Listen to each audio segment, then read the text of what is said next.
बहुत समय पहले की बात है।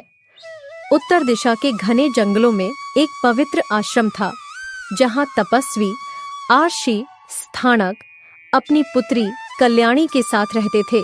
कल्याणी एक ऐसी कन्या थी जो फूलों से बातें करती थी, पक्षियों की बोली समझती थी और प्रकृति के हर कोने से प्रेम करती थी। तुमने देखा, आज सूरज कितनी जल्दी निकल आया। लगता है आज कुछ खास होने वाला है।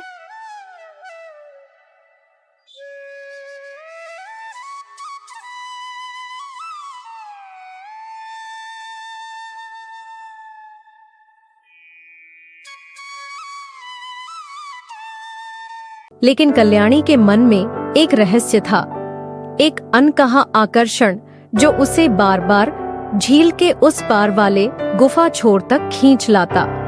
उसे वहां अक्सर लगता जैसे कोई उसकी ओर देख रहा है, जैसे कोई छाया, कोई प्राणी जो मानव नहीं फिर भी परिचित सा लगता था। मैं जानती हूँ कोई है यहाँ। कौन हो तुम? सामने क्यों नहीं आते?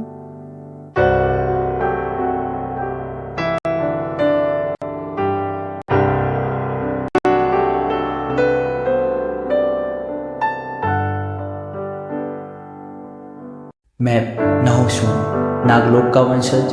मैं तुम्हें रोज देखा करता हूँ और तुझे पसंद करने लगा हूँ, और तुम्हें देखे बिना अब अच्छा नहीं लगता।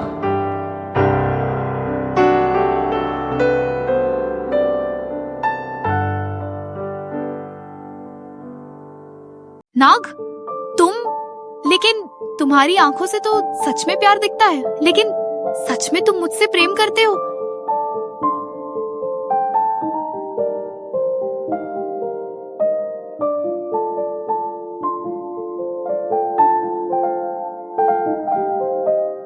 कल्याणी और नागराज नहुष की मुलाकात अब रोज होने लगी थी। झील के किनारे वो दोनों प्रकृति के साक्षी बनते, जहाँ शब्द कम और भाव अधिक होते। नहुष, जब तुम आते हो तो लगता है जैसे मेरा संसार ही बदल जाता है। कभी कभी बहुत डर भी लगता है, पर क्यों ये मैं नहीं जानती।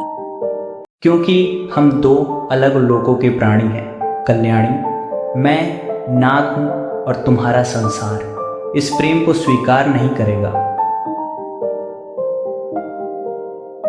कल्याणी जानती थी कि ये प्रेम सरल नहीं, पर वो उस प्रेम को छोड़ने को तैयार भी नहीं थी।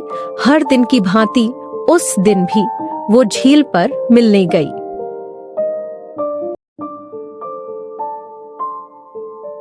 कल्याणी, ये क्या कर रही हो?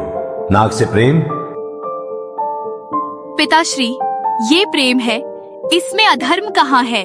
मैंने कोई छल नहीं किया, कोई पाप नहीं। तुम मेरी कन्या हो, तपस्वी की पुत्री, और तुमने ये अधर्म किया है। पर ऋषि स्थानक का क्रोध अब एक सुनामी बन चुका था। कल्याणी, तू अब मानव नहीं रही जिसने नाग से प्रेम किया।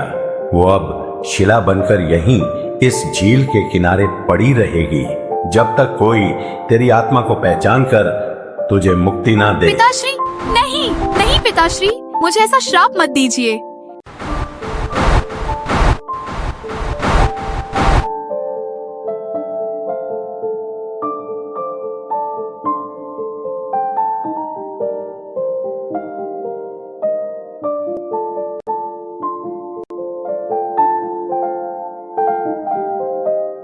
प्रेम की सबसे सुंदर भावना एक श्रापित चुप्पी में बदल गई। सालों बीत चुके थे।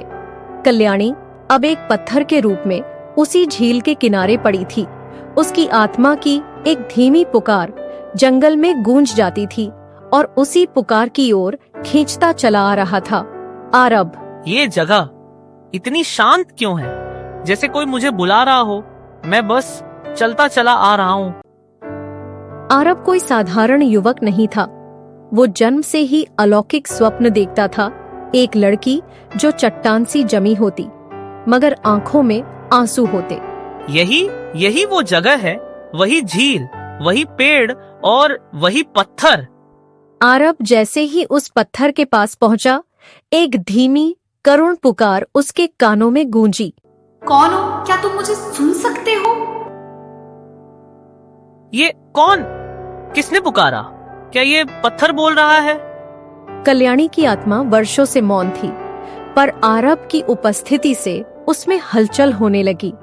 उसका श्राप अब डगमगाने लगा था। मैं कल्याणी हूँ, तपस्वी की पुत्री, और श्रापित हूँ इस पत्थर में बंद। क्या तुम मेरी सच्चाई समझ सकोगे? मैं नहीं जानता तुम्हारी पीड़ा, पर कुछ तो है जो मुझे रोक नहीं रहा। मैं तुम्हारी मदद करना चाहता हूँ। और यहीं से शुरू होती है कल्याणी की मुक्ति की यात्रा। आरब को अब उन रहस्यमयी 3 परीक्षाओं से गुजरना होगा जो उसकी निष्ठा, हृदय की सच्चाई और बलिदान की क्षमता को परखेंगी। झील के पास उस पत्थर के नीचे, जहां कल्याणी की आत्मा कैद थी, एक रहस्यमयी रेखा उभर आई, जैसे धरती खुद आरब को मार्ग दिखा रही हो। कल्याणी की आत्मा की पहली पुकार आरब को उस प्रथम परीक्षा की ओर ले जा रही थी, शून्यता की गुफा। ये रेखा, ये मुझे कहाँ ले जा रही है? शून्यता की गुफा कोई साधारण गुफा नहीं थी। ये एक ऐसी जगह थी जहां हर यात्री को अपने अंदर छिपे डर, पछतावे और दर्द का सामना करना पड़ता था। विचारों में जो छिपा है वही असली शत्रु है। अंदर आओ आरब और खुद से मिलो। मैं तैयार नहीं हूँ शायद, पर कल्याणी को बचाने के लिए मुझे डर से आगे बढ़ना ही होगा। जैसे ही आरब गुफा में कदम रखा, तभी अचानक 3 छायाएं सामने प्रकट होती हैं। याद है बचपन में जब तुमने अपनी माँ की पुकार अनसुनी कर दी थी? क्या वो अपराध नहीं? तुम डरपोक हो आरब, कभी किसी को बचा नहीं पाए, खुद को भी नहीं। क्या अभी माफी से डरता है? हाँ, मैं दोषी हूँ। मैंने कई बार चुप्पी को चुना, डर को गले लगाया, पर अब नहीं। अब मैं किसी की पुकार अनसुनी नहीं करूंगा, कल्याणी की भी नहीं। और इसी स्वीकार और साहस ने आरब को शून्यता की गुफा से बाहर निकाल दिया। ये सिर्फ शुरुआत थी कल्याणी। मैं आ रहा हूँ, हर श्राप को तोड़ दूंगा। शून्यता की गुफा पार करने के बाद आरब अब बढ़ा उस जगह की ओर जिसे कहते हैं सर्प भ्रम की घाटी कहा जाता है। ये घाटी किसी को भी उसकी सबसे गहरी इच्छाओं और भ्रमों में फंसा सकती है, और यहाँ आरब को दिखाई देने वाले हर चीज असली नहीं होंगे। ये जगह अजीब सी है, हर तरफ धुंध और जमीन जैसे हिल रही हो। इतनी दूर क्यों आए हो? कल्याणी तो यही है, देखो। हाँ अरब, अब सब ठीक है। अब तुम वापस जा सकते हो। मुझे मुक्ति मिल गई। क्या? लेकिन नहीं, कुछ तो गलत है। आरब का मन डगमगाया। वो एक क्षण को भ्रम में पड़ गया, लेकिन तभी नहीं, कल्याणी की आत्मा को मुक्ति नहीं मिली। उसकी आंखों में शांति नहीं, पीड़ा थी। और तुम नागराज नहुष नहीं हो, तुम सिर्फ भ्रम हो। आरब ने दूसरी परीक्षा भी पार कर ली थी। उसने भ्रम को पहचाना, अपने हृदय की सच्चाई से लड़कर सत्य का मार्ग चुना।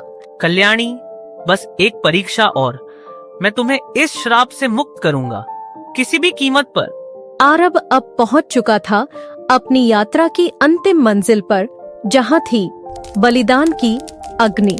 यह अग्नि किसी शरीर को नहीं, किसी स्वार्थ को जलाती है।